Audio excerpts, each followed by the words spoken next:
Hello everyone, welcome to science के fun जी। आज हम करने वाले हैं body fluids and circulation chapter. तो इस चैप्टर के बेसिक्स से शुरू नहीं करेंगे, हाँ करेंगे हो सकता है बेसिक्स से ना करें शुरू। सभी की सभी लिविंग सेल्स एनसीईआरटी की लाइन टू लाइन पढ़ाऊंगी आधे घंटे में, प्रॉमिस। Done, okay. ध्यान से सुनना। सारे के सारे लिविंग सेल्स को उन पास न्यूट्रिएंट्स चाहिए, एसेंशियल न्यूट्रिएंट्स चाहिए, उनमें से हार्मफुल सब्सटेंस को भी निकालना ज़रूरी है तो एक हेल्दी फंक्शनिंग टिश्यूज़ की बनी रहे। उसके कारण हमारे पास बहुत सारे एफिशिएंट मैकेनिज़म्स हैं। उनमें से एक है हमारा सर्कुलेटरी सिस्टम। लाइक जो सिंपल ऑर्गेनिज्म है, स्पॉन्जेस हैं, सिलेंट्रेटा है, हमारे पहले दो किंगडम एनिमल वाले, वो पानी को सर्कुलेट करते हैं थ्रू द बॉडी कैविटीज़ ताकि सेल को फैसिलिटेट कर पाएँ और एक्सचेंज कर पाएँ अपने सब्सटेंसेस को, राइट।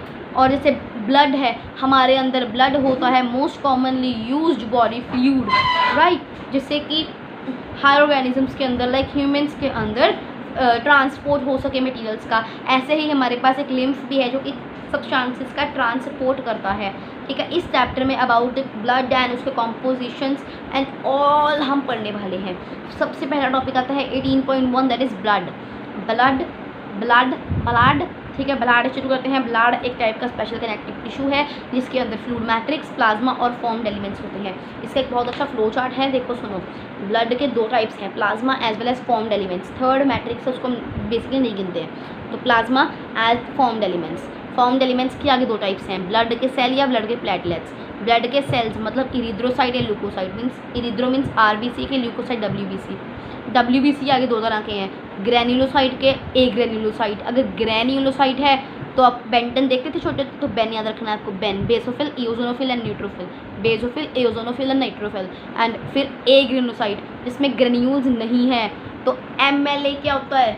एमएलए के अंदर कुछ नहीं होता खास, ठीक है। ML monocyte and lymphocyte. A से ए ग्रैन्युलोसाइट। ए ग्रैन्युलोसाइट की टाइप्स क्या है? एमएल। तो एमएल याद रख लो, मोनोसाइट लिम्फोसाइट, ठीक है। मोनोसाइट लिम्फोसाइट, ठीक है। ग्रैन्युलोसाइट को कैसे रखेंगे याद? बेन, बेंटेन देखते थे हम कहाँ पे, बेंटेन, ठीक है। तो मोनोसाइट और लिम्फोसाइट, लिम्फोसाइट के आगे दो टाइप्स हैं, बी लिम्फोसाइट और टी लिम्फोसाइट्स। याद है कि नहीं? Done. 18.1.1 topic is plasma.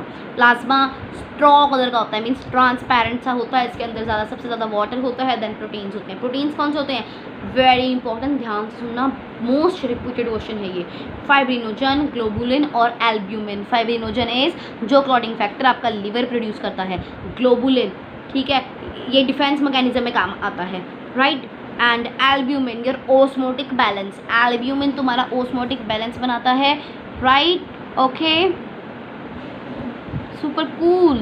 Okay, globulin is in defense mechanism, albumin is in osmotic balance and fibrinogen is in your clotting as well as coagulation of the blood, right। इसके आपके पास कुछ minerals भी होते हैं, sodium, calcium, magnesium, carbonates and chlorine, amino acid, glucose, lipid, सब कुछ होता है। अगर प्लाज्मा में से क्लॉटिंग फैक्टर यानी कि फाइब्रिनोजन निकाल दूँ, बाहर फेंकू निकाल के, उसको बोलते हैं सीरम। सीरम क्या होता है? Plasma without clotting factor, formed elements. Next topic आता है ब्लड सेल्स होते हैं। सबसे पहले ब्लड सेल पढ़ते हैं, दो तरह के हैं, ल्यूको एंड इरिथ्रो। ये कम से कम टोटल ब्लड का 45% है। ब्लड सेल इरिथ्रोसाइट, तो ये क्या है? हमें कितने चाहिए? 5 से 5.5 मिलियन पर मिलीमीटर क्यूब ऑफ द, पर millimetre inverse cube of the blood चाहिए, राइट। 1 मिलीमीटर इनवर्स क्यूब में आपको 5.5 मिलियन चाहिए। बहुत अबंडेंट है सेल में। शेप होती है इसकी बायकनकेव, ऐसे, पहले ऐसे दो गोले जोड़ के ऊपर से जोड़ दो, ठीक है। इसके अंदर न्यूक्लियस नहीं होता, that is why it is known as enucleated. Enucleated. Camel और इलामा के केस में, कैमल और इलामा के केस में ये ओवल होते हैं, राइट। यहाँ पे ऑक्सीजन बाइंडिंग पिगमेंट जो हीमोग्लोबिन है उसको रूम दिया जाता है कि तू कर ले मेरे भाई, तूने जो करना है कर ले बाइंड ऑक्सीजन, राइट। माइटोकॉन्ड्रिया की एब्सेंस में ये एनएरोबिकली रिस्पायर कर लेते हैं। 100 ml ब्लड आपका, 100 ml ब्लड आपको 12 से 16 ग्राम हीमोग्लोबिन देता है। Blood formation poiesis, haemopoiesis blood formation. RBC formation is erythropoiesis, very good. RBC की लाइफ 120 दिन यानी कि 4 महीने। डन। फॉर्मेशन, अगर एम्ब्रियो के केस में आरबीसी की फॉर्मेशन कहाँ होगी? योक सैक में। एडल्ट के केस में आरबीसी की फॉर्मेशन कहाँ होगी? रेड बोन मैरो में। डन। फंक्शंस क्या है इसके, रेस्पिरेटरी गैस का ट्रांसपोर्ट, ऑक्सीजन, हीमोग्लोबिन को अलग कमरा देना, तो कि तुमने जो गुल खिलाना खिला लो, ठीक है, कार्बन डाइऑक्साइड और हीमोग्लोबिन को अलग कमरा देना, तुम भी खिला लो जो गुल तुमने खिलाने हैं, राइट। हम तुम्हें कुछ नहीं कहेंगे, कमरा फ्री है, जाओ जो मर्जी करो। ल्यूकोसाइट, WBC, कलरलेस होता है, न्यूक्लियस होता है, राइट। अगर इसमें से ये आपकी कैपिलरी वॉल से बाहर आ जाए, साइट ऑफ इन्फेक्शन पे आ जाए, तो इसको हम बोलते हैं डाइपेडिसिस। डाइपेडिसिस क्या होता है, जब ल्यूकोसाइट तुम्हारा स्क्वीज आउट कर पोर्स, कैपिलरी वॉल्स के पोर्स में आ जाए, साइट ऑफ इन्फेक्शन पे आ जाए, उसको हम बोलते हैं डाइपेडिसिस। ये आपको मिलीमीटर इनवर्स क्यूब पर millimetre inverse cube of blood में 6000 से 8000 की तादाद में चाहिए, राइट, यस। इसमें हीमोग्लोबिन नहीं होता इसलिए कलरलेस है। रेड वाले में हीमोग्लोबिन था इसलिए वो लाल था। ल्यूकोसाइट की दो टाइप्स है, ग्रेनुलोसाइट और एग्रेनुलोसाइट। ग्रेनुलोसाइट तुम्हारा बेंटन है, बेंटन या बेन देखा था, बेसोफिल, न्यूट्रोफिल, इओजोनोफिल। बेसोफिल सबसे कम पाए जाने वाले सेल्स, बेकार हैं ये, बेकार, ऐसे याद रखना है, बेकार, बी से बेकार, सबसे कम। इसके अंदर 3 लोब्स होते हैं, ये सेरोटोनिन, हेपेरिन, हिस्टामिन रिलीज करते हैं। हेपेरिन जो कि एंटीकोएगुलेंट है, हिस्टामिन जो कि आपकी इन्फ्लामेशन के लिए रिस्पॉन्सिबल है। बी हो गया, उसके बाद इओजोनोफिल, ये आपके 2 से 3% पाए जाते हैं, ये बेजो से थोड़े से ज़्यादा हैं। ये 2 लोब्स होते हैं, इसके अंदर हाइड्रोलिटिक एंजाइम्स होते हैं, लाइक पेरोक्सीडेज होता है, एंटी हिस्टामिनिक प्रॉपर्टीज होती हैं। अगर आपके बहुत सारे इओजोनोफिल्स पाए जाते हैं तो वो आपको एलर्जी कॉज कर सकते हैं, जैसे अस्थमा, जैसे हे फीवर। ये पैरासिटिक फॉर्म से अटैच कर लाइसोसोमल एंजाइम पे उसकी डिस्ट्रक्शन कर देते हैं, ब्लड के गुच्छों को, ब्लड के क्लॉट्स को फाड़ डालते हैं। थर्ड आता है न्यूट्रोफिल्स, सबसे ज़्यादा पाए जाते हैं, 60 से 65% पाए जाते हैं। मेन एग्जाम्पल है PMNL, पॉलीमॉर्फोन्यूक्लियर ग्लूकोसाइड्स, सबसे ज़्यादा पाए जाते हैं। फेगोसाइटिक हैं और क्या करते हैं, एरिया को बचाते हैं, इन्फेक्टेड एरिया पे जाते हैं और इन्फेक्टेड एरिया पे जो बैक्टीरिया डिसीज कर रहा है उसको खा जाते हैं। एग्रेनुलोसाइट, लिम्फोसाइट और मोनोसाइट। MLA, ए से एग्रेनुलोसाइट, M से क्या है, मोनोसाइट। मोनोसाइट तुम्हारे सबसे बड़े सेल हैं, सबसे बड़ा WBC कौन है, मोनोसाइट। इसकी शेप क्या है, एमीबॉइड, इसकी कोई शेप ही नहीं है, मेरी बनाई हुई रोटी वाली शेप है इसकी, ठीक है। ये इसका न्यूक्लियस कैसा है, किडनी शेप। ब्लड में मोनोसाइट होता है, फिर वो टिश्यू के पास जाता है, फिर वो मैक्रोफेज बन जाता है और मैक्रोफेज बन के सबको खा जाता है, फेगोसाइटोसिस करता है। लिम्फोसाइट्स 20 से 25% WBC होते हैं लिम्फोसाइट तुम्हारे। सेकंड नंबर पे आते हैं, ये स्मॉलेस्ट सेल है, राउंड न्यूक्लियस है इसका। कैसा राउंड न्यूक्लियस है, जितने तुम्हारे छोटे होते नंबर आते थे 0, ठीक है, राउंड न्यूक्लियस है। साइटोप्लाज्म कितना है, बहुत कम, जितनी तुम्हारी अकल है, ठीक है। तो लिम्फोसाइट्स कितने तरह के होते हैं, B and T, कितने होते हैं, 2, B and T, दोनों किसके लिए रिस्पॉन्सिबल है, इम्यून रिस्पॉन्स के लिए रिस्पॉन्सिबल हैं। अगर ल्यूकोसाइट बनेगा तो उसको हम बोलते हैं ल्यूकोपोएसिस। B लिम्फोसाइट कहाँ बनता है, B से बोन मैरो, T से थाइमस, तो B से बोन मैरो में बनेगा, T वाला थाइमस में बनेगा। लाइफ स्पैन, ग्रेनुलोसाइट की लाइफ स्पैन, ग्रेनुलोसाइट मतलब BEN, बेसोफिल, इओजोनोफिल और न्यूट्रोफिल की जो लाइफ स्पैन है वो 4 से 8 घंटे है। 4 से 8 घंटे बाद ये मर जाते हैं। मोनोसाइट्स तुम्हारे 10 से 20 घंटे में मर जाते हैं। लिम्फोसाइट कुछ दिन भी जी सकते हैं, कुछ महीने भी जी सकते हैं, कुछ साल भी जी सकते हैं, ठीक है। अगर तुम्हारे ल्यूकोसाइट एकदम से बढ़ जाएं तो हम उसको बोलते हैं ल्यूकोसाइटोसिस। थर्ड टाइप आती है ब्लड के प्लेटलेट, जिसको हम बोलते हैं थ्रोम्बोसाइट। जब तुम्हें डेंगू होता है तो जो कम होता है वो यही होता है, थ्रोम्बोसाइट प्लेटलेट्स। सबसे कम पाए जाने वाले फॉर्म्ड एलिमेंट्स हैं ये, ठीक है। ये आपको 1.5 लाख से 3 लाख चाहिए होते हैं। अगर ये कम हो जाए तो thrombocytopenia, cytopenia word decrease in the cell के लिए है। अगर आपकी बॉडी में से बहुत सारे प्लेटलेट जा चुके हैं, बहुत ज़्यादा लूज हो चुके हैं, तो आपको एक बीमारी हो जाएगी। उस बीमारी का नाम क्या है, पुरपुरा। क्या नाम है, पुरपुरा। क्यों, जब आपके प्लेटलेट्स मतलब कि थ्रोम्बोसाइट्स बहुत ज़्यादा लॉस हो जाते हैं, उसको हम पुरपुरा बोलते हैं, पुरपुरा। ठीक है, ये आपके प्रोड्यूस कहाँ से होते हैं? बोन मैरो से। बोन मैरो से भी कहाँ से? स्पेशल सेल का नाम बताओ। मेगाकैरियोसाइट्स। कहाँ से? Megakaryocyte, right. इसका फंक्शन क्या है? ब्लड को क्लॉट करवाना, ब्लड को इकट्ठा करवा देना। और इकट्ठा करवाने के लिए क्या चाहिए? Clotting factor. क्लॉटिंग फैक्टर को एक्टिवेट करना। थप्पड़ मारता है जाके उसको क्लॉटिंग फैक्टर को, जाके काम कर, ऐसे। ठीक है, इसका लाइफ स्पैन कितना है? 1 हफ्ते ज़्यादा जी नहीं सकता ये बेचारा।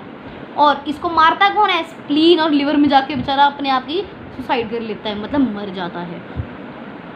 ठीक है, इसकी शेप है राउंड भी हो सकती है, ओवल भी हो सकती है, डिस्क भी हो सकती है। ये कोई ट्रू सेल नहीं है, सेल का हिस्सा है, सेल का टुकड़ा है, यानी कि सेल फ्रेगमेंट है। कोई भी न्यूक्लियस नहीं है इसके अंदर। कुछ ऑर्गेनेल्स जरूर हैं जिसके अंदर वो ग्रेन्यूल्स सिक्रीट करता है। हेलो गाइस, ये आपने स्टेशनरी देखी कभी? ये देखो मेरा भाई इतना कुछ लद के इतना कुछ लेकर जाता है स्कूल, इतनी 50 ढेर पेंसिलें। ये देखो शॉर्पनर्स की अलग ज्योमेट्री है, पेंसिल की अलग ज्योमेट्री बना रखी है इसने। पता नहीं क्या क्या करते हैं आजकल के बच्चे। पेड प्रमोशन ही था ये। ओके, हमारा 1 मिनट खराब हो गया, चलो छोड़ो। ब्लड ग्रुप, लैंडस्टीनर के अकॉर्डिंग ये लॉ क्या है? लैंडस्टीनर का लॉ कहता है अगर आरबीसी के ऊपर किसी का एंटीजन प्रेजेंट है तो उसकी एंटीबॉडी प्लाज्मा में से एब्सेंट हो जाएगी। मतलब अगर ब्लड ग्रुप क्या है? ए, एंटीजन भी क्या होगा? आरबीसी के ऊपर ए, तो एंटीबॉडी क्या होगी प्लाज्मा में? उसकी उल्टी ए का उल्टा बी। बी की पड़ी होएगी, ए की एंटीबॉडी नहीं होएगी। ठीक है, अगर बी एंटीजन पड़ा है आरबीसी पे तो प्लाज्मा में एंटीबॉडी कौन सी होएगी? एंटी ए की पड़ी होगी, ए के खिलाफ एंटी ए। अगर ए भी पड़ा है एंटीजन तो कौन सी एंटीबॉडी होएगी? नील बटा सन्नाटा, कोई भी नहीं। अगर O antigen, O blood group है तो एंटीजन होगा क्या? ना, तो एंटीबॉडी कौन सी होगी? ना ए ना बी। तुम कौन थे मैं कौन? कल खत्म। ठीक है, अगर ए ब्लड ग्रुप है तो तुम कौन कौन से डोन कर सकते हो? तुम्हें डोनर मतलब इसको कर सकते हो ओ और ए को। बी वाला तुम्हें दे सकता है, ओ वाला तुम्हें दे सकता है, ए बी वाला, ए बी का अगर हो तुम तो तुम्हें ए बी वाला, ए वाला, बी वाला, ओ वाला, चारों ब्लड ग्रुप दे सकते हैं ब्लड। और अगर तुम ओ के हो तो तुम्हें ओ का ही लेना पड़ेगा। ठीक है, तो डिपेंड करता है कि प्रेजेंस है या एब्सेंस है सरफेस पे एंटीजेंस की, राइट। उसके बाद आती है क्लम्पिंग। क्लम्पिंग क्या होता है? आरबीसी की डिस्ट्रक्शन, जिसको हम एग्लूटिनेशन बोलते हैं। एग्लूटिनेशन, जब आरबीसी की ट्रांसफ्यूजन नहीं हो पाती, मतलब तुम्हारे ब्लड में अगर गुच्छे होते हैं उसको तोड़ दो अच्छे से, आरबीसी की डिस्ट्रक्शन तोड़ के चटनी बना के उसको फिर दो, उसको हम एग्लूटिनेशन बोलते हैं। ठीक है, तो ये लॉ दिया था हमारे कार्ल लैंडस्टीनर ने। ठीक है, तो ओ ब्लड ग्रुप को हम क्या कहते हैं? यूनिवर्सल डोनर, और ए बी को बोलते हैं यूनिवर्सल रेसिपिएंट। फिर आती है RH ग्रुपिंग। RH ये भी कार्ल स्टीनर और वीनर ने दिया था। ठीक है, ह्यूमन के ऊपर RH क्या होता है? आरबीसी की सरफेस के ऊपर 80% होता है RH। RH क्या है? रीजस का मोंकी है, मोंकी नहीं होता, उसका एंटीजन पड़ा होता है। ठीक है, हमारे पास 2 तरह के लोग होते हैं, RH पॉजिटिव लोग और RH नेगेटिव लोग। जिनके अंदर वो एंटीजन होगा वो RH पॉजिटिव, जिनके अंदर वो एंटीजन नहीं होगा वो RH नेगेटिव हो जाएंगे। अगर तुम RH पॉजिटिव ब्लड से, मतलब अगर एक RH नेगेटिव पर्सन हो, मान लो मैं RH नेगेटिव हूँ और मैं किसी RH पॉजिटिव पर्सन के ब्लड में एक्सपोज हो जाती हूँ, मतलब मुझे उसका ब्लड दिया जाता है, तो मेरी बॉडी उसके खिलाफ RH एंटीजेंस बना देगी। ठीक है, तो RH ग्रुप भी तुम्हारा मैच होना चाहिए नेगेटिव है कि पॉजिटिव, अगर तुम ट्रांसफ्यूजन करवा रहे हो।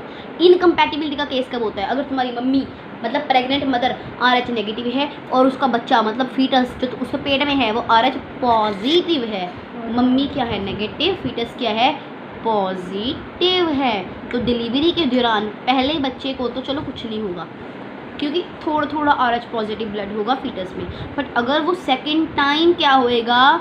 सेकेंड टाइम मदर का जो RH नेगेटिव है बच्चे के RH पॉजिटिव में आ जाएगा और बच्चा बेचारा मर जाएगा, उसके आरबीसी मर जाएंगे तो वो सांस कैसे लेगा? सांस नहीं ले पाएगा तो वो मर जाएगा। ठीक है, इस कंडीशन को हम बोलते हैं, तो बच्चों को अनीमिया और जॉन्डिस हो जाएगा, उसको हम बोलते हैं erythroblastosis fetalis, like HDN haemolytic disease है ये, न्यू न्यू बॉर्न में अगर ब्लड की डिसीज़ हो जाए तो उसको बोलते हैं haemolytic disease of newly born.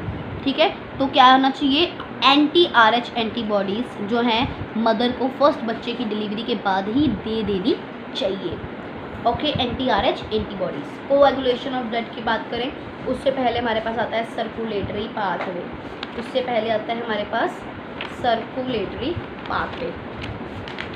चलो पहले यही कर लेते हैं, यही कर लेते हैं कोगुलेशन ऑफ ब्लड। लाइन में चलते हैं। कोगुलेशन ऑफ ब्लड में क्या है, ये एक क्लॉट होता है ब्लड का, जब बहुत सारे लाइक थ्रेड्स होते हैं ना, धागे इकट्ठे हो जाते हैं, धागे को फाइब्रिन बोल रहे हैं। फाइब्रिन क्या है, जो हमारे सेल्स हैं मर चुके हैं, डेड या डैमेज सेल्स हैं, जब वो इकट्ठे होकर इनएक्टिव ऐसे धागे से बना लेते हैं, ऐसे इकट्ठे हो जाते हैं वो।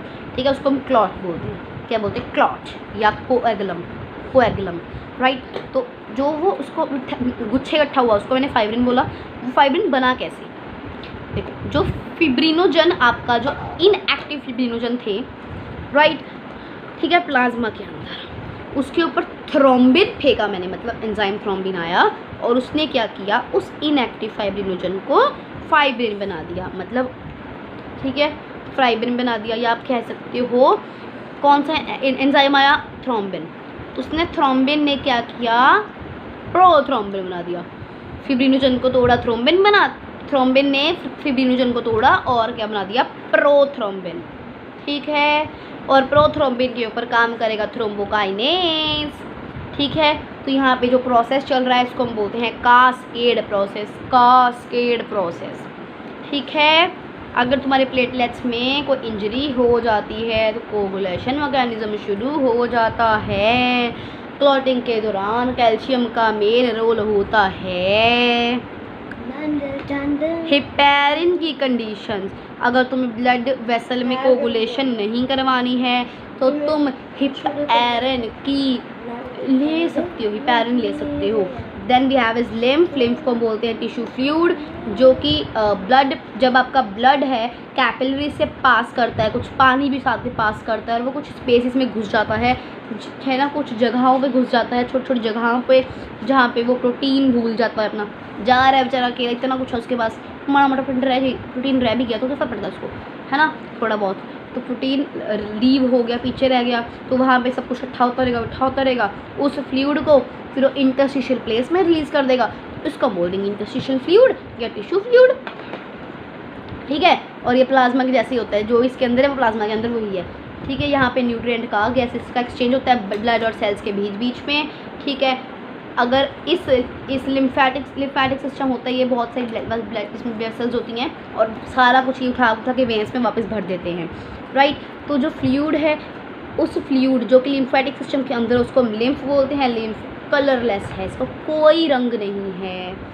ठीक है, इसके अंदर स्पेशलाइज्ड लिम्फोसाइट्स हैं जो कि इम्यून रिस्पॉन्स देते हैं। ठीक है, कैरियर हैं ये न्यूट्रिएंट्स और हार्मोन्स का। फैट्स को भी एब्जॉर्ब कर लेता है लिम्फ थ्रू द लैक्टील्स। लैक्टील्स कहाँ होती हैं, इंटेस्टाइनल विली में होती हैं। ठीक है, समझ रहे हैं। फिर है सर्कुलेटरी पाथवे, कहता है सर्कुलेटरी पाथवे। सर्कुलेटरी पाथवे दो तरह का होता है, ओपन होता है, क्लोज होता है। ओपन क्या होता है, जब ब्लड हार्ट पास करता है और बड़ी बड़ी लार्ज वेसल से पास कर ओपन कैविटी यानी कि साइनस में चला जाता है, जैसे कि आर्थ्रोपोडा और मोलस्का। ओपन क्या है, जब हार्ट तुम्हारा बहुत सारी लार्ज ब्लड वेसल से आएगा और उनमें से पास होता हुआ एक खुले मैदान, मतलब ओपन स्पेस या बॉडी कैविटी में चला जाएगा, जिसको हम साइनस बोलते हैं, लाइक आर्थ्रोपोडस और मोलस्काज में होता है। क्लोज सिस्टम क्या होता है, क्लोज सिस्टम होता है जब ब्लड हार्ट ही सर्कुलेट करे, पर कहाँ करे, close network of blood vessel में, लाइक एनालिडर कॉर्डाटा। मतलब हमारे में भी कौन सा सिस्टम है, क्लोज। सभी के सभी वर्टिब्रेट्स में हार्ट में क्या होता है, एक या दो आर्टरिया, एक या दो वेंट्रिकल। ठीक है, लोअर वर्टिब्रेट्स का जो हार्ट है उसके अंदर एक चैम्बर एक्स्ट्रा होता है जिसको हम बोलते हैं साइनस वेनस या कोनस वेनस या ट्रंकस वेनस, कुछ भी बोलो तुम, sinus venosus, conus venosus, truncus venosus. सभी के सभी वर्टिब्रेट्स में मस्कुलर हार्ट होता है। फिश की बात करें, फिश के अंदर दो चैम्बर होते हैं हार्ट में, एक आर्टरी का, एक वेंट्रिकल। लंग फिश के अंदर तीन होते हैं, मतलब लंग फिश के अंदर, रेप्टाइल्स के अंदर, एम्फीबियंस के अंदर, क्रोकोडाइल के अंदर नहीं पर, ठीक है। रेप्टाइल, एम्फीबियन और लंग फिश, पर क्रोकोडाइल नहीं, उसके अंदर 2 आर्टरिया और 1 वेंट्रिकल होता है, 3 चैम्बर हो गए। हमारे में, बर्ड्स में, मैमल्स में, गाय में, बकरी में, भैंस में, क्रोकोडाइल में, सब में 2 आर्टरिया और 2 ही वेंट्रिकल्स होते हैं, ठीक है। फिर इनकम्प्लीट डबल सर्कुलेशन और डबल सर्कुलेशन होता है, क्योंकि अगर आपके पास सिंगल वेंट्रिकल और सिंगल आर्टरिया है तो सब कुछ मिक्स हो जाएगा, इसलिए इसको हम इनकम्प्लीट डबल सर्कुलेशन बोल देते हैं, ठीक है। फिर ह्यूमन सर्कुलेटरी सिस्टम आता है, इसको हम बहुत छोटा सा एक फ्लो चार्ट बना रखा है मैंने, उसमें से एक्सप्लेन करने वाली हूँ। हार्ट आपका थोरेसिक वर्टिब्रे में है, जिसके ये 2 लंग्स के बीच में है, मीजोडर्मली ड्राइव्ड है, साइज इसका एक हमारी बंद मुट्ठी की जितना तुम्हारा हार्ट है, अपनी मुट्ठी बंद करके देख लो, जितनी है तुम्हारा उतना हार्ट। मेरी इतनी सी मुट्ठी है, मतलब हार्ट इतना का है, अपनी मुट्ठी बंद करो और अपना हार्ट देखो कितना है, ठीक है। उसके बाद 4 चैम्बर हैं, 2 आर्टरिया होंगे, 2 वेंट्रिकल्स होंगे। आर्टरिया छोटे होते हैं, वेंट्रिकल्स बड़े होते हैं। जो वेंट्रिकल्स है उसकी जो वॉल्स है थिक होती हैं, और उसके बीच में उनको अलग कौन कर रहा होता है, इंटर वेंट्रिकुलर सेप्टम। और राइट और लेफ्ट आर्टरिया को सेपरेट कौन कर रहा होता है, पतली thin wall. Inter arterial septum ventricle को थिक वॉल कर रही होती है, जिसको हम इंटर वेंट्रिकुलर सेप्टम बोलते हैं, ओके।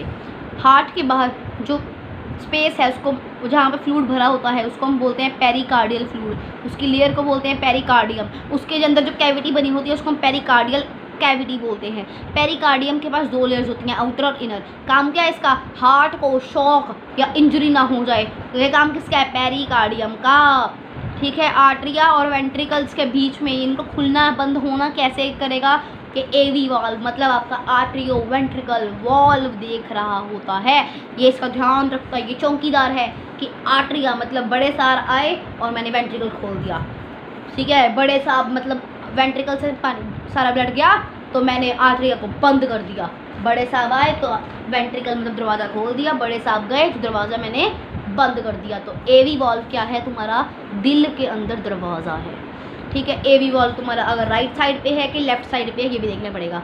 हार्ट के अंदर 2 साइड होती है ना, लेफ्ट और राइट। अगर हार्ट की तुम्हारी लेफ्ट साइड है, मान लो मेरी ये राइट साइड है, ये लेफ्ट साइड है, राइट, मेरी लेफ्ट साइड पे है, तो उसके अंदर 2 फ्लैप्स होंगे, 2 आपके कस्प्स होंगे, इसलिए हम वहाँ पे जो वॉल्व होगा उसको मैं बोलूँगी बाइकस्पिड वॉल्व या फिर मिट्रल वॉल्व। मिट्रल मिटता नहीं है ना ये, तो मिट्रल वॉल्व या बाइकस्पिड वॉल्व। अगर राइट साइड पे देखूंगी तो 3 फ्लैप्स या कस्प होंगे, जिसको हम बोलते हैं ट्राइकस्पिड वॉल्व, ठीक है।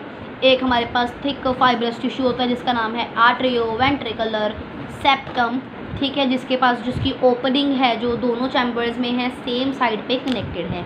स्पेशल फाइब्रस कॉर्ड होती है जिसका नाम है कॉर्डे टेंडिना।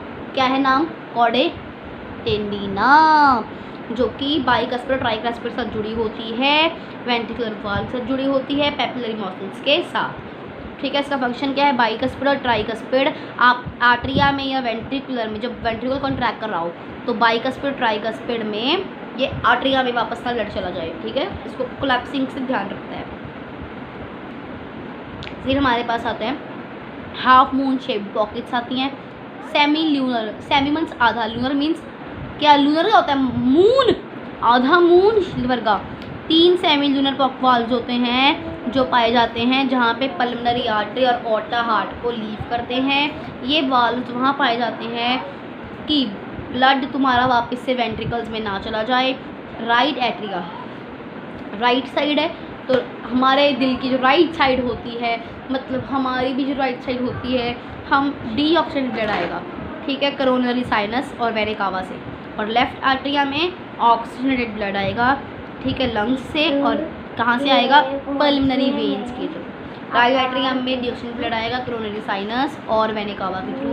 लेफ्ट आर्टरियम में ऑक्सीजनेटेड ब्लड आएगा टू पल्मोनरी वेन्स के थ्रू, ठीक है। नेक्स्ट है ह्यूमन सर्कुलेटरी सिस्टम आपका खत्म हो चुका है, डायग्राम आप अपनी बुक से देख सकते हो। उसके बाद आता है आपके पास सान एट्रियोवेंट्रिकल का सिस्टम, ठीक है, ये आ जाता है। देखो क्या है, मैं बता दे रही हूँ, सुनिए। आपका वो जो पूरा हार्ट है ये कार्डियक मसल से बना हुआ है, जो इसकी वेंट्रिकल्स की वॉल है थिक है आर्टरिया से। एक स्पेशलाइज्ड कार्डियक मस्कुलेचर होता है जिसको हम नोडल टिश्यू बोलते हैं, जो कि पूरे के पूरे हार्ट में फैल रखा है।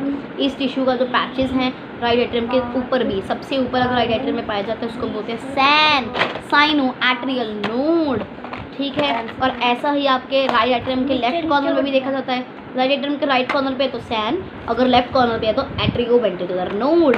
बहुत सारे नोडल फाइबर्स बंडल बनाकर, मतलब लाइक एवी बंडल, ये एवीएन से निकलते हैं, ठीक है। एट्रियोवेंट्रिकल सेप्टा को पास करते हैं, वो कहाँ पे है, इंटरवेंट्रिकल सेप्टम के ऊपर है, और डिवाइड कर जाते हैं राइट और लेफ्ट बंडल में। तभी तो आपका राइट और लेफ्ट पार्ट में डिवाइड करता है, ठीक है। ये ब्रांचेस क्या करती हैं, तुम्हारी वेंट्रिकुलर मस्कुलेचर को डिवाइड करती हैं। इसी फाइबर्स को हम बोलते हैं परकिंजे फाइबर्स, ठीक है। नोडल मस्कुलेचर का काम क्या है, एक्शन पोटेंशियल जनरेट करवाना बिना किसी एक्सटर्नल स्टिमुलाई के।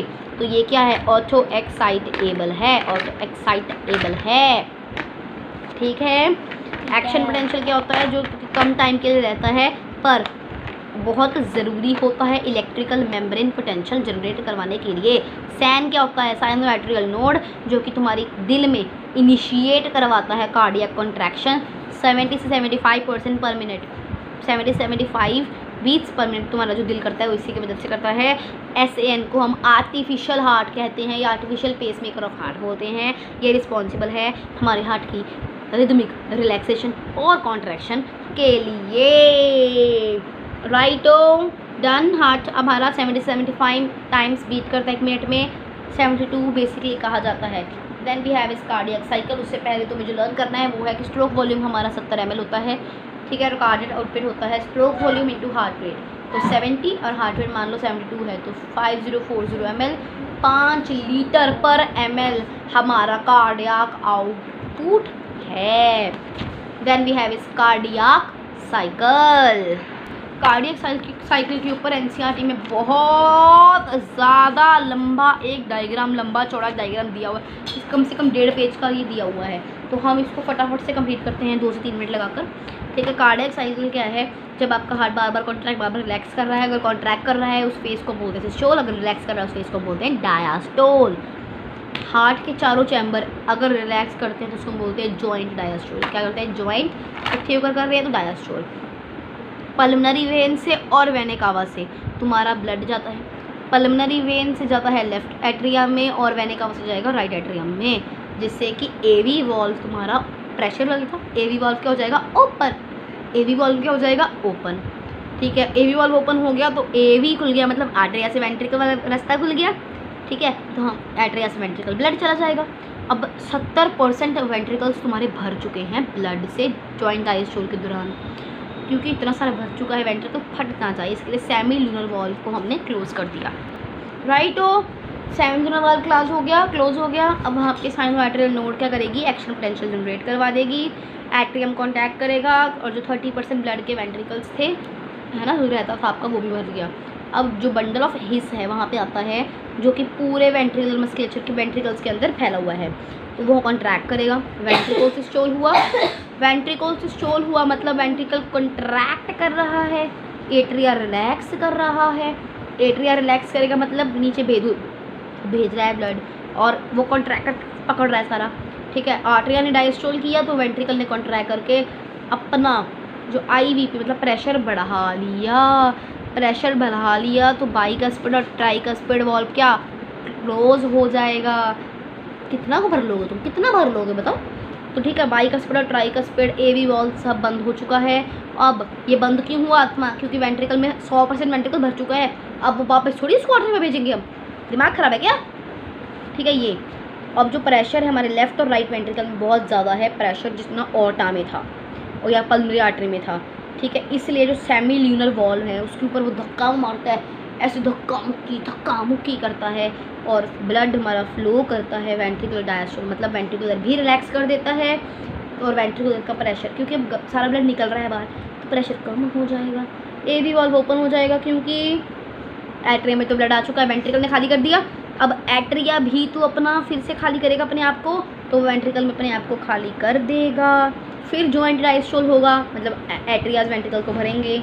फिर वेंट्रिकल में क्या होगा, सेंसर वॉल क्लोज हो जाएगा, एससीएन जनरेट होगा, एससीएन से फिर वेंट्रिकल खाली हो जाएंगे। बंडल ऑफ हिस क्या होगा, ventricle systole, then arterial diastole, then आपके बाइकस्पिड ट्राइकस्पिड और जो एवी वॉल्व्स हैं वो बंद हो जाएंगे। फिर से बैक फ्लो होगा और ये साइकिल तुम्हारा चलता रहेगा।